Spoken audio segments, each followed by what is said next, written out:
ఏం పేరు? రాజు సుందరం సార్. ఏం చేస్తుంటావు? Department sir. డిపార్ట్మెంటా?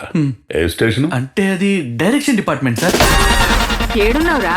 అమ్మా చెప్పవే. ఈ ఏడాది నీకంతా లక్ష్మి యోగమేనట. లక్ష్మి యోగమా? ఉన్న దరిద్రం పోతే చాలు.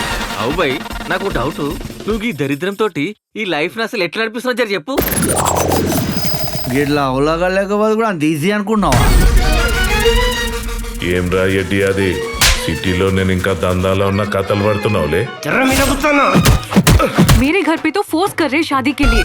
మొన్నటికి మొన్న డాడ్ బచ్చా పిల్లో ఆంటీ అని పిలిచాడు. ఎవడ్రీడు? హీరో. హీరోనా? పనేంటో చెప్పు. భరతనాట్యం. ఈ మధ్య సామజవర గమనంట కదా. ఇప్పుడు మణిపూర్కి మంచి డిమాండ్ ఉంది. మాకు భరతనాట్యమే కావాలి. ఇక్కడ చూపించాల్సింది మన హీరోయిజం కాదు, అక్కడ విలన్ ఎవడున్నాడో తెలియాలి.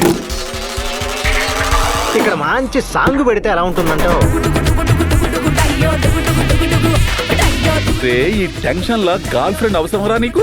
అది నన్ను ఉంచుకుంది సార్.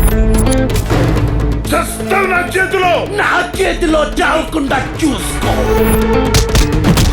నువ్వు సీన్ లో బాగా రాస్తావు అనుకున్నా కానీ ఇలాంటి ప్లానింగ్ లో కూడా వేస్తావు అనుకోలేదురా. వేరే వేరే యాంగిల్స్ ఉన్నాయిరా నీలో.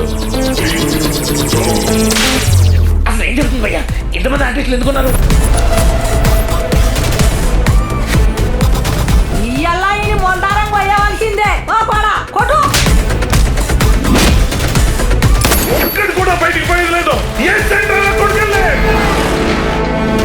ఒక్కసారి నరకడం మొదలు పెడితే శవాలు పాతి పెట్టడానికి శ్మశానాలు కూడా పనికిరావు. నైట్ కి నైటే మోస్ట్ వాంటెడ్ క్రిమినల్ అయిపోయినవరా నువ్వు. చూడ్డానికి అమాయకుల్లా ఉన్నావు కానీ నీలో చాలా వైలెన్స్ ఉందమ్మా. అంటే వైలెన్స్ లేకపోతే సినిమాలు ఎవరు చూస్తున్నారు sir? Cinema is the most beautiful fraud in the world. ఇక భరతనాట్యమే.